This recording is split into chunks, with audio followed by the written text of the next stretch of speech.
Cool. Let's try this out. Let's get going on this.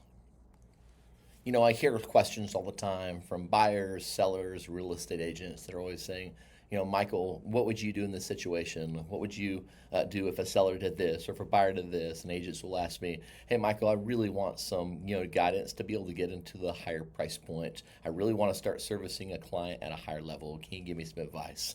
We're going to start these sessions. These are called the Luxury Mastermind Sessions and a Playbook Mastermind Session. Playbook Mastermind Sessions is going to be built for that agent that is ready to take things to the next level. That's an agent that is looking to do more volume. They're looking to cut costs. They're looking to build on a team, whether it's an expansion team going into multi cities and states, or they're wanting to start a team here in their local metroplex. I want to give them the strategy, the guidance, the lessons, the things that I've learned to sharpen me as a better agent, to sharpen me and build me as a team lead. But also, I wanted to show them ways that I can sharpen them as a seller's agent or a buyer's agent, things that I do on a day-to-day basis to communicate to my clients the things that are going to be best aligned, for them, whether it's strategy, whether it's positioning on pricing. You're going to get it all from here. I'm going to call these our Luxury Mastermind Sessions. Here we go.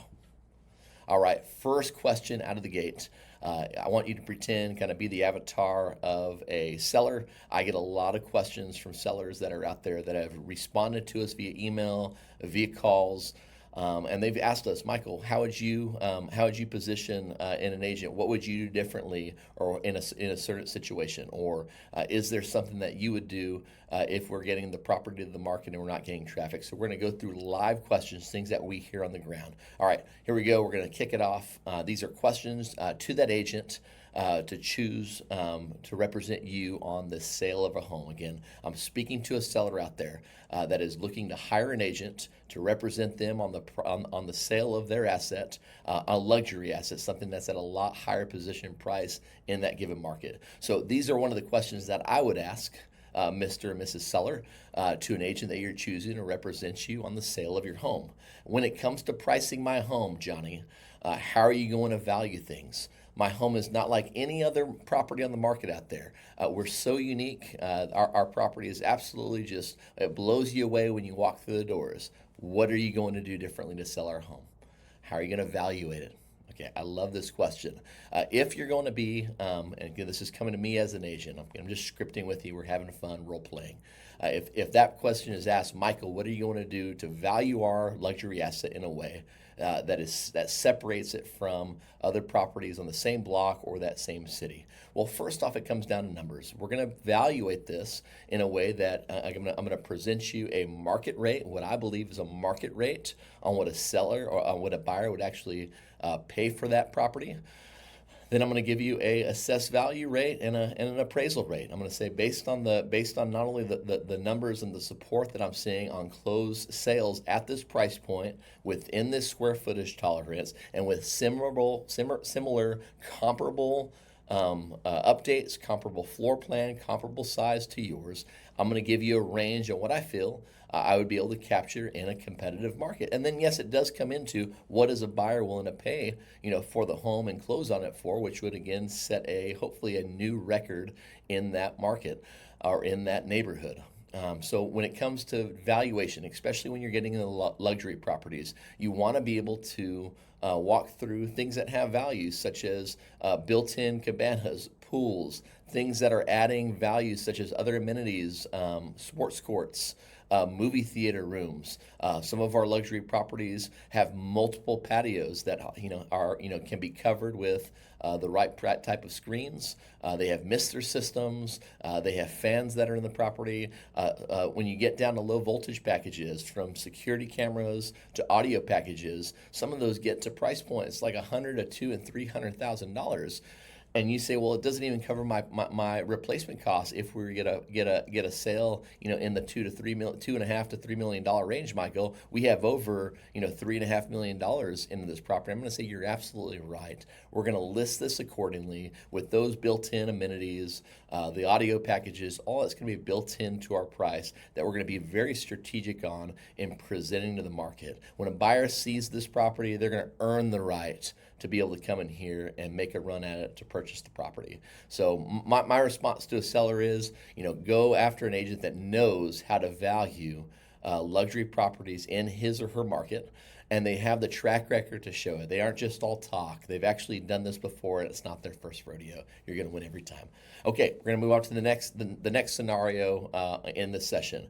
Michael, how are you going to position our $5+ million property to be competitive? We need to move very, very quickly. We do not want to sit on the market for more than 3 to 6 months.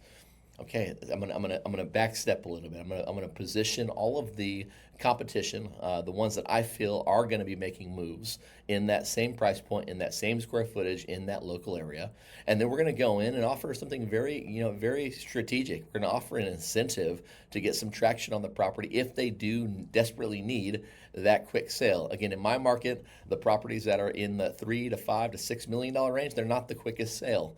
They have to season in the market, and you have to be very strategic on marketing at a very high level to be able to turn a buyer's head to kind of select yours as the winning sale that they're willing to put a offer in.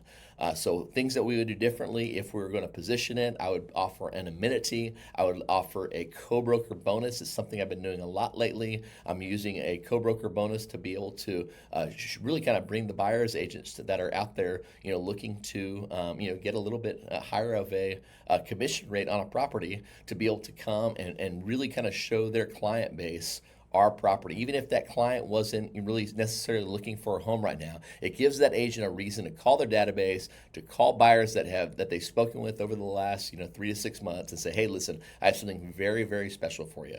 I've had properties where we've given away not only buyers bonuses, but I've given away incentive breaks to sellers. One of our sales out in Cedar Hill, we offered an agent a cruise to go out and take his or her family on a cruise for being the winning offer. You have to be strategic. We've offered cars and automobiles in the event to make a enticing or winning offer, and this is to the buyer's broker or the buyer's agent and that buyer coming in. They want things turnkey as possible. They want it to be an enjoyable experience.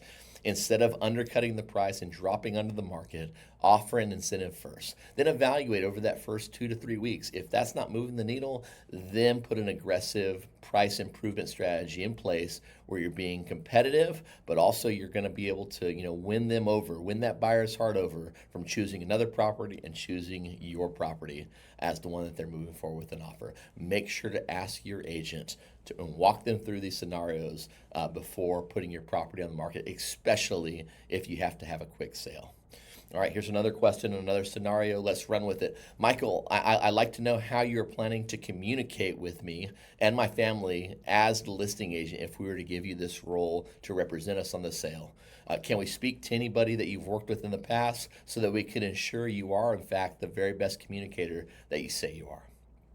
I always started off with this. Hey, listen, I want to have your very best interest at heart always. My firm and I, we take communication very seriously. We're going to be able to not only give you that weekly conversation, that nudge when things are going well, but even in the slow weeks, especially at the luxury price point. We're going to be strategic no matter what, and we're going to get as many eyeballs on the property as possible. We're going to have broker and private events showcasing the property. We're going to be able to bring tons of feedback to you right out of the gate. It's something that we are, top specialists in our ability to drive that initial traffic the first coming weeks of the property. What does this mean for you? If you're a communicator where you want to be communicated to every Monday or every Friday, we're going to wrap the week with a conversation and then finish the week with a conversation on what we're going to do that following week to engage more interest. You're always going to hear from my firm, my team members, and I. It is so important to us that you have not only enjoyable experience, but at the end of the transaction, we're going to come to you and say, hey, because you're now a raving fan of the service that we just provided, and we did an excellent job at overwhelming and beating your expectations in the sale, can you join us in bringing an opportunity to a neighbor, to a friend, somebody that is in your world in life that is looking for a trusted advisor? We want to be able to wow your socks off so that we can come in there and make a good relationship for years to come. So again, communication is everything, and it all starts with conversation. All right, Michael, if you're selling the property at this multi-million-dollar price point, We really, really believe in security. What are you going to do differently in making sure that we're secure in this transaction? We don't have to worry about anybody from the public that shouldn't be here. We don't have to worry about being unsafe. Guys, this is one of my more serious questions, especially to my realtors out there. I would answer this question like this. Hey, John and Myrna, thank you so much for giving us this trusted place to be your advisor. Security is everything to me. I want to make sure that this sale and this transition for you is done so smoothly that there's not any time to allow somebody from the public to come in here to your home if they can't. If they don't have the credentials to be here. So right out of the gate, instead of just taking a pre-approval letter, at site's view and saying, let's go with it, let's let them in the doors, that's been one of our priorities over the last 10 years. We want to make sure that we're having real conversations with asset managers, bankers, attorneys, people that represent and work with that buyer of a property to make sure that actually the funds are in the bank, okay? That not just on a screen, ChatGPT or Gemini or any of the assets out there, the AI devices out there can create a pre-approval letter, can create an asset letter. I need to be speaking with somebody on the other line to be certain that the funds are there and that buyer is qualified to purchase your home. Then we're going to go and meet them in person to make sure that we have the ability to upsell the property, all the amenities, all the attributes, the things that are important, the things that make the property so warm and friendly, things that separate the property from other competitors that are out there. We're going to be right there in front of the buyers coming in every time, selling the property at the very highest level. Something that I also do on the photography side. I love depersonalizing and removing family photos, things that shouldn't be in the photos, and replacing them with something that is digital, something that is a little more crisp in color. It's removing that personal information for you, something that I like to add on the photos. All right, let's keep this rolling, everybody. We're switching it up a little bit to our buyer groups, okay? This is out to my buyers that are out there that are shopping in the market for the very first time. It doesn't necessarily have to be a luxury buyer. It could be a buyer that is a first-time home buyer. We work with a ton of first-time home buyers with our groups. So what questions are you asking your co-broker or buyer's agent that you choose to represent you on the purchase of a new home? All right, here we go. Jimmy, how are you going to give me the very best price, but also ensure that I'm protected in the purchase? It's simple. The buyer contracts, specifically the Texas promulgated forms, are built and created for buyer's protection. Okay, hear that. They are built and created for buyer's protection. I believe there's a book out there that is something on the lines of 45 buyer outs to a contract. If I'm wrong in the number, I'll add that, but it's somewhere around there. 45 buyer outs to a contract. So what does that mean? There are so many things that I do intentionally after each and every deal to ensure that this is the property that we're moving forward with. We're holding the seller fully accountable for any serious repair items that are on the property, any transferable warranties, anything like that would transition and you would be responsible for after the sale. We want to make sure that we're getting it in writing and making sure that it gets transferred over immediately after the purchase. In regards of repairs, something that we take very, very seriously. We negotiate so strongly for our buyers that are out there, especially our first-time home buyers, to make sure that the seller is held responsible for anything that is damaged, anything that is not properly functioning. We want to make sure they're covering that before keys pass hands. So many different things to talk about, but I would ask them this. I would say, hey, what are you going to do differently? Give me a strategy on how you are going to be protecting me in this purchase. What happens if an appraisal comes in $50,000 low? Am I going to be stuck in this contract? No. You want to have the appropriate language and the appropriate outs that don't guarantee that the sale is moving forward in the event that the appraisal comes in low. You want to be able to go in and negotiate a lot stronger of a price point so that you know that your buyer is protected in closing on the property at the price that it should be, that the property is appraised for. Okay, here we go. We're going to keep this rolling. Michael, I don't want to lose this home that me and my wife fall in love with. This is our very first purchase. It means everything to us.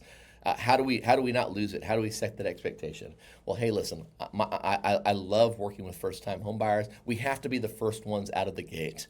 We actually have to be looking for that perfect property that matches all of your attributes, all of your needs and wants right away, so that we can get a front run on that property coming to market. My team and I are actively on the phones looking for off-market opportunities to find that perfect property that fits everything that you're looking for. Then we're going to be setting up with a really strong lender so we don't have any issues on the financing side of things. Our lenders are going to work diligently to make sure your deal is going to underwrite, and it's going to be a very smooth process along the way. But you're right, I can't guarantee, but I have a very, very strong success rate in getting our property to the top of the list, the top of the offer list when it comes to multiple offers. In our markets, we're seeing properties at 300,000 all the way to over $1.5 million now in that multiple environment season again. So we're being diligent. We're giving really strong letters to the sellers, showcasing that our buyers are very serious. They love the home, and we're ready to move forward with a very strong offer. In some cases, we'll guarantee financing. I can talk about that later, but a scenario is if a property is $1 million and it gets appraised at $950,000 and there's a $50,000 gap, can you as the buyer move forward to win over the sellers and guarantee the appraised value if it comes in a little short? Very good strategy that we work with here in our markets. Sometimes sellers get a little emotional and they need some time to move out. They're trying to get their things in order. They're trying to get financing in place, and money changing hands. They might be on the hunt for another property. So that lease back is something that I really build into the contract. And I tell my buyer, hey, if it's important to you to close on this, are you able to give a week or 2, 3 weeks complimentary to the sellers while they transition into their new home? It's always a nice little nugget to have in your offer. All right, we're going to keep this rolling. Michael, show me how you would negotiate for me when it matters most. Now, this is the most important property of my life, or the most important purchase of my life. How can we ensure that you're the best negotiator for us? Again, a question that I love to answer. I take this so personally that like it's my own asset. Every property that me or one of my team members, go after and help a buyer walk through that purchase on. We want to make sure that all of the attributes of the home, all of the systems of the home, everything is going to be fully operating. So we're going to negotiate very strongly with the seller to make sure everything is covered from a standpoint of the HVACs, the water heaters, the warranties in place, the roof coverage, the foundation. A foundation is a huge one here in the state of Texas. Our soils are always shifting. Sometimes they'll shift significantly in the negative direction where there's a huge slope on the property and piers have to be added to raise that property up. All sorts of things can happen. The foundations can move, which causes drywall to move, causes piping to move. You want to make sure that you're going to negotiate very strongly for your buyer, that they're not going to be stuck in an asset that has a lot of problems at the end of the day. Also, Michael, can you ensure that we're getting the very best price?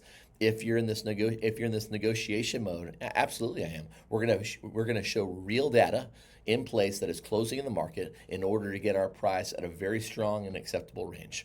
At any point in the transaction, when we see an opportunity and advise you to take a certain step to get that price down even lower, we're going to see that opportunity and negotiate strongly against that other agent to get that sales price even knocked down further. We've had wins where our clients have jumped into ownership of properties, and they've come in from 20 and 30 and 40,000. I had one couple that actually just closed not too long ago in the University Park markets. They ended up with almost $500,000 in equity on the purchase, meaning they could have bought it in January and sold it in February or March or April, and we could have sold it for $500,000 more. And that's just something that, again, I love getting those kind of wins for our clients. All right, we're going to wrap this up on this buyer session. Michael, are you able to do anything different from the other agents that are out there? This is a scenario that I've dealt with a lot. We also have scenarios where the other agents that are out there are offering 0.5% and 1% commissions to be able to earn the right to write up a contract. And again, I approach that kind of question exactly like this. There are so many separating factors that my firm and I bring to the table. Our results speak for themselves. We've worked with over 1,000 buyers and sellers over my 12-year career, our combined team career of over 50 years. And we bring nothing but value with a very, very high top. All right, we're going to start this one over again.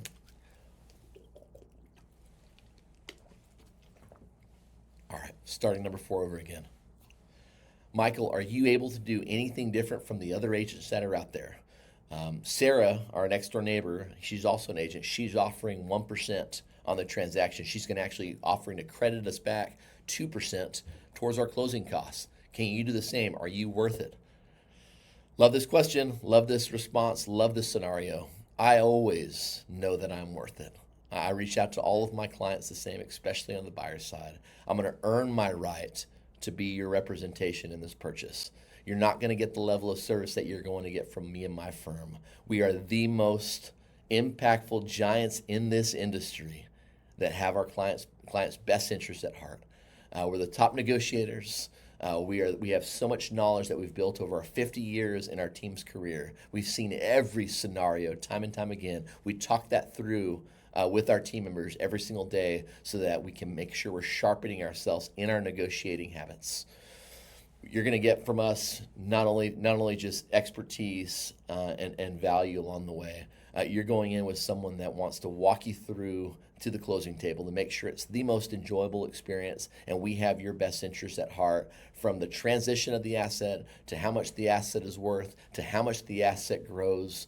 We want to be the very best negotiators when it matters most. When an agent out there that is charging 0.5% and giving you back closing costs isn't able to jump in and save you from a $50,000 or $100,000 repair, and they just back off, that's not okay to us. We want to jump in and have that fight with you so that we can earn our right to be your trusted advisor. There's been so many scenarios time and time in our careers where we've just really kind of gone to battle for our buyers that have hired us and made sure that we've held those sellers accountable every time.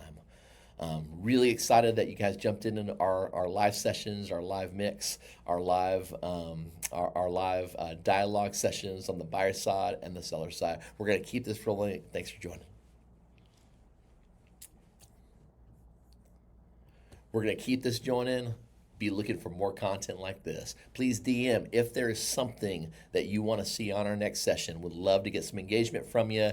DM on this social reel, whether it's Facebook or Instagram, whatever the platform is. We're going to make sure to take your questions into our next session and bring some light to them. Thanks again for joining.